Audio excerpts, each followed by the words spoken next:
ইমানদার হয়ে যাইতে হবে, সবর করতে হবে, ভাই ভাইয়ের জন্য বুকের রক্তক্ষরণ করতে হবে। আর নাইলে এই জিন্দেগির কোনো দাম নাই। এক যুবক মদিনা থেকে 350 কিলোমিটার তার বাড়ি, বাণিজ্যের জন্য মক্কায় আসতেছিলেন, মদিনায় আসতেছিলেন। যখন 150 কিলোমিটার পার হয়ে গেছে, আগের জামানায় তো পাহাড়ের কোনা দিয়া সরু পথ ছিল, কথা বলেন ঠিক কিনা? এখন নাই রাত ঘাট রাস্তা হয়ে গেছে, সিএনজি হয়ে গেছে, সিএমবি রোড হয়ে গেছে, ঠিক না? হাইওয়ে হয়ে গেছে। কিন্তু আগে তো এগুলা ছিল না। যুবক রওনা দিছে, 1 থেকে 150 মাইল পথ অতিক্রম করে ফেলছে। মরুভূমির উত্তপ্ততা, দিনে চলাফেরা করতে পারে না, রাতে চলাফেরা করত। যখন সূর্য ঢইলা পড়ছে, যুবক তার উট নিয়ে হাঁটা শুরু করছে। হাঁটতে হাঁটতে রাত গভীর হয়ে যায়, চোখে ঘুম চলে আসছে, আর চোখ মেলতে পারে না। করছে কি, উটটাকে একটা খাজুর বাগানের মধ্যে বাঁধছে, বান্ধার পরে নিজে ঘুমায় পড়ছে।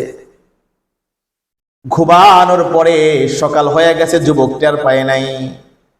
এখন যে বাগানের মধ্যে উট বাঁধছে, ওই বাগানের মধ্যে নতুন করে খাজুর গাছের চারা বুনাইছে। কি বুনাইছে? খাজুর গাছের চারা, দানা দিয়া খাজুর গাছের চারা। দেখেন না, দানায় কিন্তু খাজুর গাছ হয়, দেখছেন আপনারা? দানায় খাজুর গাছ হয়। তো খাজুর গাছের দানা বুনাইছে। দানা বোনানোর পরে আস্তে আস্তে করে উটটা দড়ি থেকে খইলা সেই খাবার খাইতে খাইতে দানার যে নতুন গাছ তার মধ্যে ঢুকে গেছে।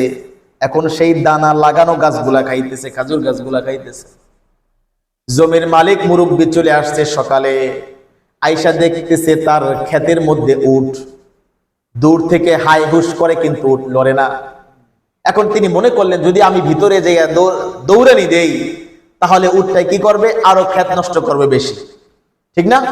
দৌড়াদৌড়ি করে শুরু করবে না, নষ্ট করবে বেশি। কি করে? দূর থেকে ছোট ছোট পাথরের কণা মারতেছে, উটটা সরে যায়। হঠাৎ করে এমন একটা পাথরের কণা নিছে, পাথরের কণা নিয়া যেই মুরব্বী শক্তি দিয়া মারছে, সেই পাথরটা উটের মাথার উপরে লাইকা উটের মাথা ফুটা হয়ে গেছে, ছিদ্র হয়ে গেছে। সেখান থেকে রক্ত ক্ষরণ হইতে হইতে উটটা ওখানে মারা গেছে। সকালে যখন সূর্য উঠছে, সূর্যের কিরণ, সূর্যের রশ্মি যখন যুবকের চোখের উপরে পড়ছে, যুবকের ঘুম ভেঙে গেছে। যুবক চোখ মেলা তার সোয়ারি খুঁজতেছে। কোথায় সেই সোয়ারি? যে উট তার সোয়ারি ছিল, ঠিক না? উটের উপরে মরুভূমির মধ্যে সোয়ার করবে, এখন উট খুঁজা পাইতেছে না। হঠাৎ করে দেখে তার উটটা এক জায়গা মইরা পইরা আছে। এখনো তো অনেক মাইল যাইতে হবে, 350 মাইল। সেখানে 150 মাইল অতিক্রম করছে, আর 200 মাইল যাইতে হবে। কিভাবে যাবে? মুরব্বী উটটা যখন মইরা গেছে, মুরব্বী অনুতপ্ত হয়ে গেছে। আরে আমি কি করলাম? হয়তো কয়টা খাজুর গাছে নষ্ট করছে, কিন্তু আমি কি করলাম? আমি তো উটটাকে মেরে ফেললাম। যুবক আইসা বলতেছে, মুরব্বী আমার উটটা কে মারছে, আপনি কি বলতে পারেন? বলে, বাবা যখন ক্ষেতের মধ্যে ঢুকছে আমি রাগ সামলাইতে পারি নাই, পাথর মারছি। পাথর মারার পরে লাগার পরে রক্তক্ষরণ হইতে হইতে উটটা মারা গেছে। যুবক মানুষ, গায়ের রক্ত গরম, সহ্য করতে পারে নাই। একটা খাজুরের ডেগা আছে না, খাজুরের ডেগা নিয়া মুরব্বীরে এমন জোরে 2টা বাড়ি মারছে, মুরব্বী ওখানে পইরাও সেও মারা গেছে। মুসলিম যুবক অনুতপ্ত হয়ে গেছে। আরে কি করলাম? একটা উটই নেই মারলো, আমি তো একটা মানুষ মেরে ফেললাম। এখন তো আমার এখান থেকে লড়া যাবে না। দিন শেষ পর্যায়ে চলে আসছে। হঠাৎ করে 2 যুবক বাগানের মধ্যে প্রবেশ করছে খুঁজতে খুঁজতে। এই যুবক, তুমি কি আমার বাবাকে দেখেছো? বলে, তোমার বাবাকে? বলে, মুরব্বী এই বাগানের মালিক। বলে, তোমার বাবা তো এই। বলে, কি হয়েছে? মারা গেছে। ছেলে 2টা সাথে সাথে মরুভূমির মধ্যে পড়ে কান্না শুরু করে দিছে। এই যুবক বলো, আমার বাবাকে কে মারছে? যুবক বলতেছে, আমি যখন তোমার বাবা আমার উটটাকে মারছে, আমি রাগ সহ্য করতে পারি নাই, আমার হাতে তোমার বাবা মৃত্যুবরণ করছে, কিন্তু আমি অনুতপ্ত হয়েছি, যেহেতু এখন মুসলিম শাসন চলতেছে, চলো আমিরুল মুমিনিন ওমরের কাছে চলো, তুমি আমার যে বিচার করবা আমি সেইটাই মাইনা নিব। সুবহানাল্লাহ। যুবক দুইটা দেরি করে নাই, বলে চলো আমিরুল মুমিনিন মদিনা মুনাওয়ারায় চলে যাই। যুবককে নিয়ে মদিনা মুনাওয়ারায় চলে গেছে। ডাক দেয়া বলতেছে, আমিরুল মুসলিমিন ওমর ফারুক রাদিয়াল্লাহু তাআলা আনহু, এই যুবক, আমার বাবাকে পিটিয়ে হত্যা করে ফেলছে, তার আমরা বিচার চাই। কি চাই? বিচার চাই। সবর কি জিনিস, ধৈর্য কি জিনিস। ওখানে যদি যুবক সবর ধরতো, সবর করতো, তাহলে বাঁচতে পারতো কিনা বলেন? বাঁচতে পারতো না। যে আমার একটা উট মারছে, দেখি একটা উট তার কাছ থেকে নেওয়া যায় কিনা, যেহেতু একটা খেজুর গাছ, খেজুর বাগানের মালিক, তার কাছে তো উট থাকবেই। কথা বলেন। আর মক্কার জামানায়, ওই জামানায় তো মানুষের জাহাজ ছিল, মানুষের চলাফেরার একমাত্র, মরুভূমির মধ্যে চলার একমাত্র সওয়ারি ছিল উট। কি ছিল? উট ছিল। প্রতি ঘরে একটা দুইটা করে উট থাকতোই। যুবককে যখন আমিরুল মুসলিমিনের কাছে নিয়ে গেছে, আমিরুল মুসলিমিন বিচার কার্যে বসে গেছে, হাতে কলম নিয়ে বসে গেছে। জাল্লাদকে ডাক দেয়া বলতেছে, জাল্লাদ, সাক্ষীর কোনো প্রয়োজন নাই, কারণ যার দোষ সে নিজেই স্বীকার করছে। যার দোষ নিজে স্বীকার করলে কোনো সাক্ষী দরকার? কোনো সাক্ষী দরকার নাই। বলে সাক্ষীর কোনো দরকার নাই। এই জাল্লাদ, এই যুবককে মৃত্যুদণ্ড দাও। যখনই জল্লাদ তাকে মৃত্যু দেওয়ার জন্য যায়, যুবক ডাক দেয়া বলতেছে, আমিরুল মুসলিমিন, মৃত্যু দণ্ড দেওয়ার আগে আমার একটা কথা আছে, আমার একটা আবদার আছে। বলে কি কথা, কি আবদার? বলে আমিরুল মুমিনিন, আমি একজন ব্যবসায়িক, আমার একটা ইহুদির সাথে বাণিজ্যিক লেনদেন হয়। কি লেনদেন হয়? বাণিজ্যিক লেনদেন হয়, ব্যবসার লেনদেন হয়। আমি তার কাছ থেকে কিছু মাল আনছিলাম, কিন্তু তাকে টাকা দেওয়া হয় নাই। আমার বাড়ির কেউ তাকে চেনে না, সেও আমার বাড়ি চেনে না, একমাত্র আমি ছাড়া তাকে কেউ চেনে না। আজকে যদি আমি তাকে তার টাকা না দিয়া মইরা যাই, তাহলে চিরদিন ওই ইহুদি মুসলমানদেরকে আমানতের খেয়ানাত বলে গালি দিবে। কথা বলেন ঠিক কিনা? বলে আমার কাছ থেকে মাল নিছে, কিন্তু মূল্য পরিশোধ করে না। আমিরুল মুমিনিন যদি একটু সুযোগ দিতেন, আমি তার ওই আমানত দান করে তারপরে এসে আমার এই গুনাহের সব গুনাহের সেই গুনাহগুলা পরিষ্কার করে আল্লাহ তাআলার সামনে দাঁড়াইতাম। আমিরুল মুমিনিন ডাক দেয়া বলতেছে, রে যুবক, এটা হলো মদিনা মুনাওয়ারা, তোমার বাড়ি এখান থেকে 350 মাইল দূরে। এখানে কি তোমার কোনো ভাই আছে, কোনো বোন আছে যে তোমার আমানতদার নিবে? আছে কেউ? কেউ নেই। বলে যদি এমন হইতো, তোমার কাছে যদি 3-4 জন সৈন্য তোমার সাথে দিতাম, তারা যদি তোমার বাড়ি যায়, তুমি একজন খুনি, তোমার বাঁচানোর জন্য তারা 3 জনকে তোমরা মাইরা ফেলতে পারো। ঠিক কিনা বলেন? কারণ আমি 3 জন সৈন্য তোমার সাথে দিলাম, তারা গেল, যাওয়ার পরে তোমাকে বাঁচানোর জন্য তোমার এলাকার মানুষ তাদের 3 জনকে মেরে ফেললো। ঠিক না? বলে তাহলে কি হইলো? তোমরা 4 জন আর খুনি হয়ে গেল। আবার এখন তোমার সাথে এমন কোন কাফেলা আমি দিতে পারবো না, 20 জন 22 জন, কারণ বিভিন্ন প্রান্তে মুসলিমের পক্ষে যুদ্ধ চলতেছে। মদিনায় ওরকম সেনা নাই যে তোমার সাথে দিব। আজকে কোনোভাবেই তোমাকে সুযোগ দিতে পারবো না।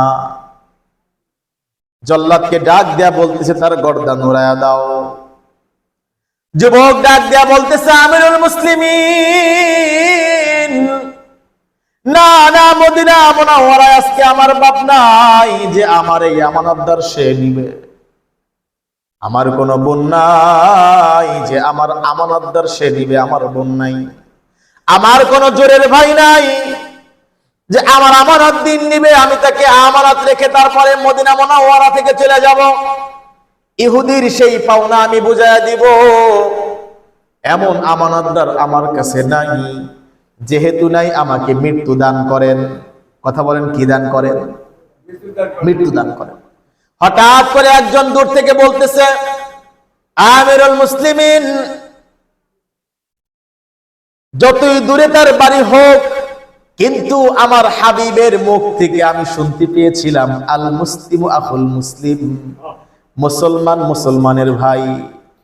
আজকে তার ভাইয়ের দরকার নাই, বোনের দরকার নাই, আমি তার আমানত হয়ে গেলাম। তাকে ছাড়া দেন, সে যায়া ইহুদির আমানত পরিশোধ করুক, তারপরে যদি ফিরে আসে তারে কতল করে, যদি ফিরে না আসে তার জায়গায় আমার এই কতল করে দিয়ে। আমিরুল মুমিনিন তাকায় দেখলেন অন্য কোন সাহাবী নয়, এ বড় জবরদস্ত দামি সাহাবী। বলে কোন সাহাবী? বলেন নরম কোন সাহাবী নয়, জান্নাতি সার্টিফিকেট ওয়ালা সাহাবী আবু যর গিফারি। বলেন সুবহানাল্লাহ। হযরতে আবু যর গিফারি খাদিমে খৈরুল বশর, खिदमतों में जिंदगी भर ना बनाया अपना घर। এমন সাহাবী তিনি ছিলেন, রাসূলের খেদমত করতে করতে জিন্দেগিতে নিজের একটা ঘর বানাইতে পারে নাই। এমন সাহাবী আমানতদার নিয়ে নিলেন। আমিরুল মুমিনিন নতুন করে বিচার বসে লেখা লিখতে বসে গেছেন। ডাক দিয়ে বলতেছে, যুবক, 1 মাস তোমার সময়, 1 মাস তোমার সময়। আরবি মাসের প্রথম জুমায়, জুমার পরে তোমার বিচার বসবে। যদি তুমি জুমার আগে আসো তাহলে তোমার জীবন নিয়া তার ওই গুনাহের পরিশোধ করা হবে। আর যদি তুমি না আসো, তোমার জায়গায় এই দামি সাহাবীকে আমরা কতল করব। যুবককে ছাড়া দিছে, কারণ কি কোনোভাবে মাফ করা যাইতেছে না। আল্লাহ তাআলা কোরআনে বলছে, ওয়া কাতাবনা আলাইহিম ফিহা আন্নান নাফসা বিন নাফসি ওয়াল আইনা বিল আইনি ওয়াল আনফা বিল আনফি ওয়াল উযুনা বিল উযুন ওয়াস সিন্না বিস সিন্নি ওয়াল জুরুহা কিসাস। আল্লাহ তাআলা অনুরূপভাবে ইনজিলের মধ্যে দিয়েছিলেন জীবনের বদলায় জীবন। কিসের বদলায়? জীবনের বদলায়। ফিহা আন্নান নাফসা বিন নাফস ওয়াল আইনা বিল আইন, চোখের বদলায় চোখ, ওয়াল আনফা বিল আনফ, নাকের বদলায় নাক, ওয়াল উযুনা বিল উযুন, কানের বদলায় কান, ওয়াস সিন্না বিস সিন্নি, দাঁতের বদলায় দাঁত, জখমের বদলায় জখম। আল্লাহ তাআলার কোরআনের আইন এই জন্য ওমর ফারুক রাদিয়াল্লাহু তাআলা আনহু অমান্য করতে পারলেন না। যুবককে বলল, যুবক, 1 মাস তোমার সময়, 1 মাস আরবি মাসের প্রথম জুমায় তোমার বিচারে আবার বসা হবে। তুমি যদি আসো তোমার গর্দান কাটা হবে, না আসলে তোমার স্থানে আবু যর গিফারিরে মেরে ফেলবো। যুবক চলে গেছে, গিয়া ইহুদির বাড়ি গিয়া তার দান পরিশোধ করে বাড়ি আইসা সব থেকে দ্রুতগামী ঘোড়া নিয়েছে। ঘোড়াটাকে সুন্দর করে সাজায়া নিজে গোসল কইরা সুন্দর জামা কাপড় পইরা গায়ে আতর লাগাইয়া মার কাছে যায় ডাকতে বলতেছে, মারে, আই মা,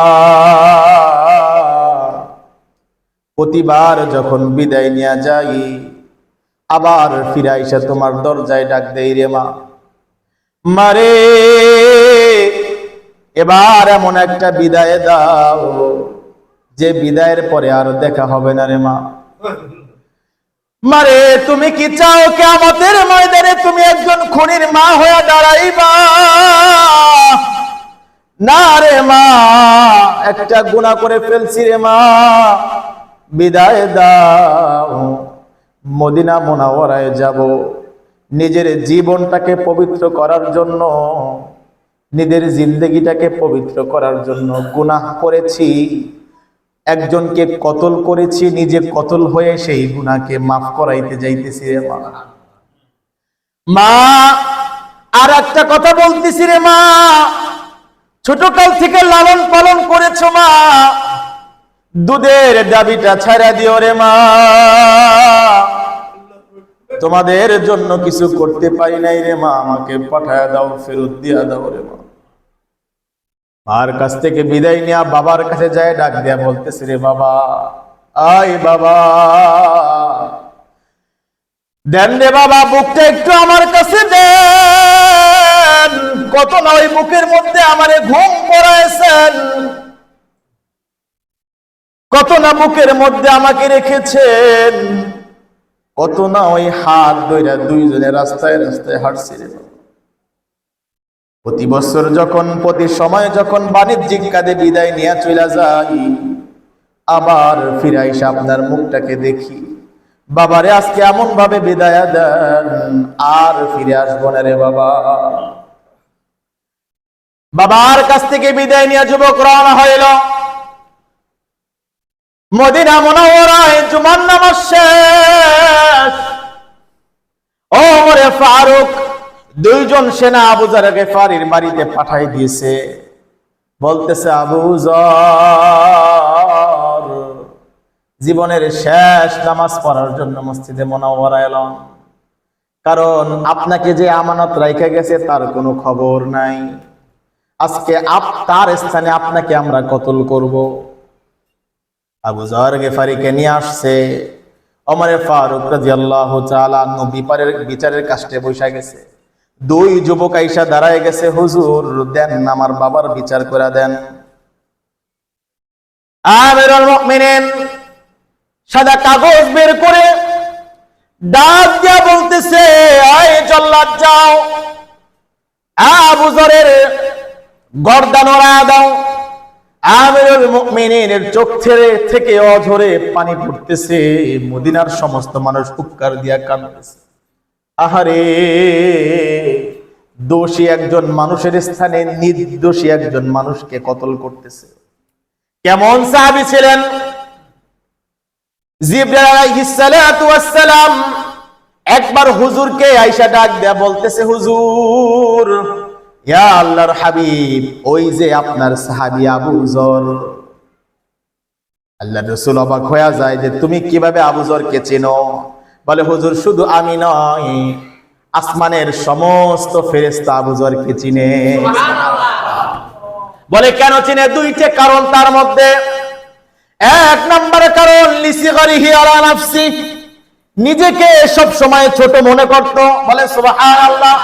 আবু যর গিফারী মনে করত, আল্লাহ তাআলা যদি মানুষকে জাহান্নামে দেওয়ার জন্য, জাহান্নামে ফেলানোর জন্য যদি কাউকে সৃষ্টি করে থাকে, তাহলে আমি আবু যরকে বানাইছি। এই জন্য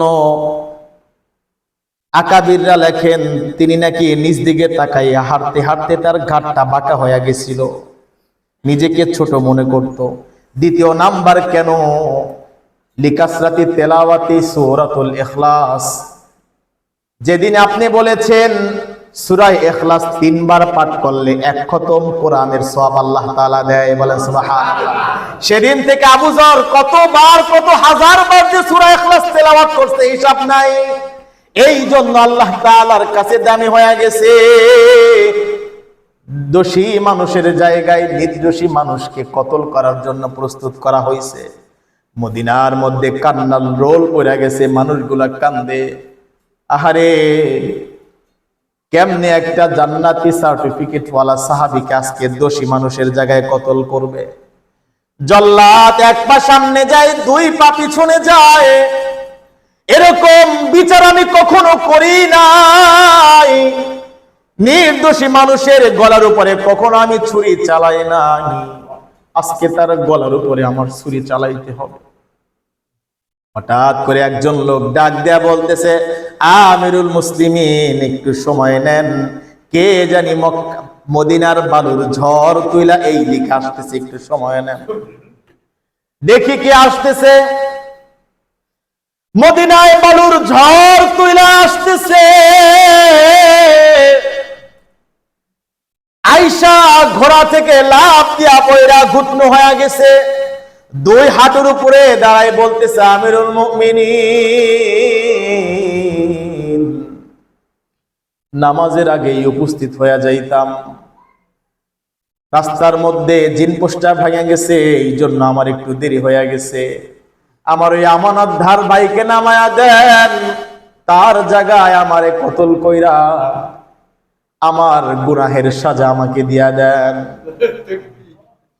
কেমন অবস্থা এখন? আমিরুল মুমিনিন যুবককে বুকের মধ্যে নিয়ে টান দিয়ে বলতেছে, রে যুবক, যেই লোকটা 350 মাইল দূর থেকে গুনাহ থেকে বাঁচার জন্য, পবিত্র হওয়ার জন্য মদিনে আসতে পারে, ওই যুবক কখনো ইচ্ছা করে গুনাহ করতে পারে না। তোমার কতল হওয়ার দরকার নাই, অনেক আগে আল্লাহ তাআলা তোমাকে মাফ করে দিছে। কিন্তু যেহেতু বিচার কাষ্ট, তোমাকে বিচার না করলে, কতল না করলে এখান থেকে আমি কোরআনের আইন থেকে বের হয়ে যাব। সারিকু বিসারিকাতু ফাকাতাউ আইদিয়াহুমা জাযাআম বিমা কাসাবা নাকালাম মিনাল্লাহ। আল্লাহ তাআলার আইন, তোমাকে কতল করতে হবে। আল্লাহ কোরআনে বলছে চুরি করলে হাত কাইটা দিতে, মানুষ মারলে তাকে মৃত্যুদান করতে। এই যুবক ইচ্ছা করলেও বাঁচাতে পারবো না। আবু যার গেফারিকে নামায়া সেই যুবককে উঠায়া দিছে। এখন আবার মদিনার মধ্যে কান্নার রোল পড়ে গেছে। কেমন যুবক যে নিজেকে পবিত্র করার জন্য 350 মাইল থেকে চলে আসছে। আমিরুল মুমিনিন জল্লাদকে আদেশ করলো, এই জল্লাদ, তার গর্দানের উপরে ছুরি চালায়া দাও। যখন জল্লাদ তার গর্দানের উপরে ছুরি চালানোর জন্য চলে গেছে, 2 যুবক দাঁড়ায়া গেছে। দাঁড়ায়া বলতেছে, আমিরুল মুমিনিন,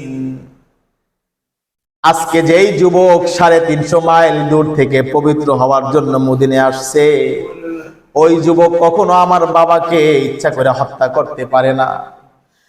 আমিরুল মুমিনিন, আমরা ছিলাম 2 ভাই, ওই ভাইকে ফাঁসির কাছ থেকে নামায় আমাদের কাছে দেন, বুকের মধ্যে লাগায়া আপন ভাই বানায়া বাড়িতে নিয়ে যায়। সুবহানাল্লাহ।